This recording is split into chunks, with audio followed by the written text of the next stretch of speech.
पाकिस्तान के पीएम शहबाज शरीफ तुर्की, ईरान समेत 4 देशों के दौरे पर भारत के बारे में क्या कहा। पाकिस्तान के प्रधानमंत्री शहबाज शरीफ अपने 5 दिनों के कूटनीतिक दौरे के तहत अजरबैजान पहुंच गए हैं। इससे पहले वो तुर्की और ईरान भी गए थे, जहां उन्होंने द्विपक्षीय संबंधों के साथ ही भारत के साथ हुए हालिया सैन्य संघर्ष के बाद हुए क्षेत्रीय घटनाक्रमों पर भी चर्चा की। भारत और पाकिस्तान के बीच 4 दिनों तक चला सैन्य संघर्ष बीते कुछ दशकों में सबसे भीषण था। दोनों देशों ने एक दूसरे पर मिसाइलों और ड्रोन से हमले किए, साथ ही सीमा पर गोलाबारी भी हुई। हालांकि 10 मई को दोनों देशों ने संघर्ष विराम का ऐलान किया। इसके बाद भारत और पाकिस्तान अपने सहयोगी देशों तक अपने अपने पक्ष रखने की कवायद में है। इसी के तहत भारत ने भी 7 प्रतिनिधिमंडल अलग अलग देशों में भेजे हैं। भारत के साथ संघर्ष में साथ के लिए तुर्की को शुक्रिया। शहबाज शरीफ की 25 मई से शुरू हुई यात्रा 30 मई तक चलेगी। उनकी यात्रा का आखिरी पड़ाव तजिकिस्तान होगा। भारत ने पाकिस्तान में कई जगहों को निशाना बनाकर 6-7 मई की दरमियानी रात हमला किया। भारत ने इसे 22 अप्रैल को पहलगाम में हुए चरमपंथी हमले की प्रतिक्रिया बताया था। इस चरमपंथी हमले में 26 लोगों की मौत हुई थी। भारत ने इस हमले के लिए पाकिस्तान को जिम्मेदार ठहराया था। इसके बाद पाकिस्तान ने भारत पर 8-9 मई की दरमियानी रात ड्रोन हमले किए थे। शहबाज शरीफ की यात्रा की रविवार को शुरुआत तुर्की से हुई, जहां उन्होंने भारत के साथ हुए संघर्ष के दौरान समर्थन के लिए तुर्की का शुक्रिया अदा किया। पाकिस्तान के प्रधानमंत्री कार्यालय की ओर से जारी प्रेस रिलीज में कहा गया, दोनों नेताओं ने जम्मू कश्मीर विवाद समेत एक दूसरे की प्रमुख चिंताओं के प्रति अपने सैद्धांतिक समर्थन को दोहराया। पहलगाम में चरमपंथी हमले के बाद भारत के साथ बड़े तनाव में तुर्की ने खुलकर पाकिस्तान का पक्ष लिया था। कश्मीर मुद्दे पर भी तुर्की कई सालों से पाकिस्तान का साथ देता रहा है।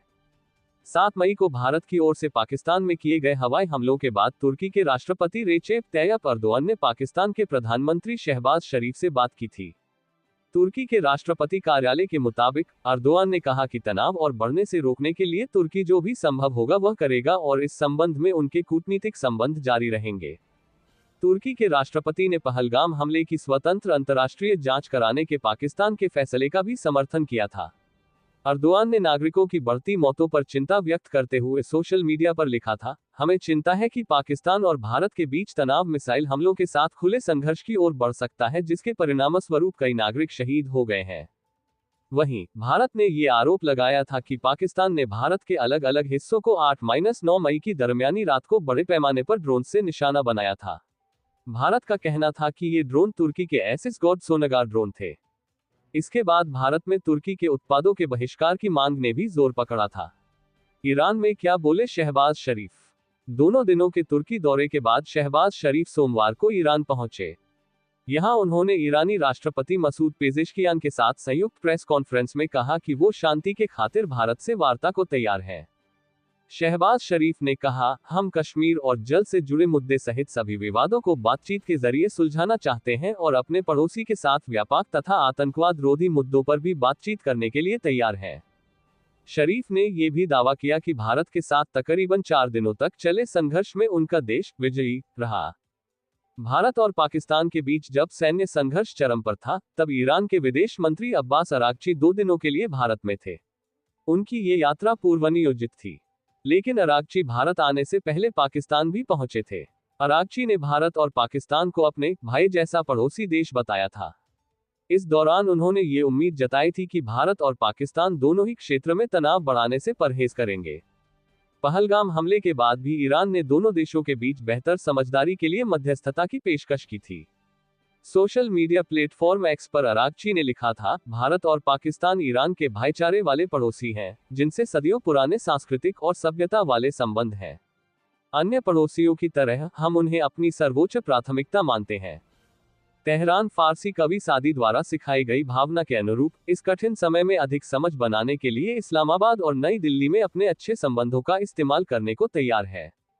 हालांकि ईरान इस संघर्ष में खुलकर किसी एक पक्ष में खड़ा नहीं दिखा था, लेकिन शहबाज शरीफ ने संघर्ष में साथ देने के लिए ईरान के राष्ट्रपति मसूद पेजेश्कियान को शुक्रिया कहा। अब शहबाज शरीफ अजरबैजान पहुंच गए हैं। अजरबैजान ने दिया था पाकिस्तान का साथ।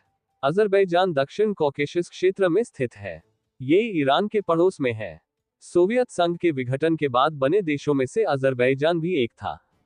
भारत और पाकिस्तान के बीच हुए हालिया संघर्ष के दौरान अजरबैजान के विदेश मंत्रालय ने बयान जारी कर कहा था कि हम उन सैन्य हमलों की निंदा करते हैं जिसमें पाकिस्तान में कई नागरिकों की जान गई और कई लोग घायल हुए हैं। पाकिस्तान के लोगों के साथ एकजुटता प्रकट करते हुए हम निर्दोष पीड़ितों के परिवारों के प्रति अपनी संवेदनाएं व्यक्त करते हैं और घायलों के शीघ्र स्वस्थ होने की कामना करते हैं। शहबाज शरीफ के कार्यालय की ओर से जारी बयान के मुताबिक पाकिस्तानी पीएम यहां तुर्की और अजरबैजान के साथ त्रिपक्षीय शिखर सम्मेलन में हिस्सा लेंगे। इसके साथ ही शहबाज शरीफ अजरबैजान के राष्ट्रपति इल्हम अलीयेव के साथ द्विपक्षीय वार्ता भी करेंगे। हाल के सालों में पाकिस्तान और अजरबैजान के बीच रक्षा और ऊर्जा क्षेत्र में संबंध गहरे हुए हैं। साथ ही अजरबैजान ने कई अंतर्राष्ट्रीय मंचों पर कश्मीर पर पाकिस्तान के रुख का समर्थन भी किया है। भारतीय प्रतिनिधिमंडलों का विदेश दौरा। पाकिस्तान के साथ सैन्य संघर्ष के बाद भारत ने भी सभी पार्टियों के कई सांसदों के प्रतिनिधिमंडलों को अलग अलग देशों में भेजा है। इन प्रतिनिधिमंडलों को जिम्मेदारी सौंपी गई है कि ये पाकिस्तान पर भारत की कार्रवाई के महत्व के बारे में सहयोगी देशों को बताएं और साथ ही भारत के पक्ष को सहयोगी देशों के सामने रखें। जिन देशों में भारत के प्रतिनिधिमंडल पहुंचे हैं उनमें अमेरिका, दक्षिण Korea, Kuwait, Qatar, DR Congo और स्लोवेनिया शामिल है। इन 7 प्रतिनिधिमंडलों को बेल्जियम स्थित यूरोपियन यूनियन के मुख्यालय समेत कुल 32 देशों का दौरा करना है।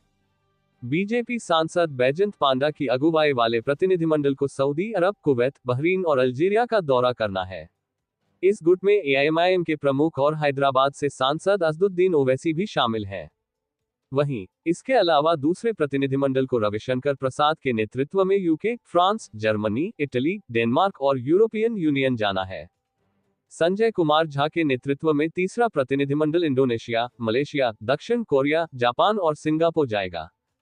श्रीकांत एकनाथ शिंदे की अगुवाई में चौथा प्रतिनिधिमंडल संयुक्त अरब अमीरात, लाइबेरिया, कांगो और सिएरा लियोन पहुंचेगा।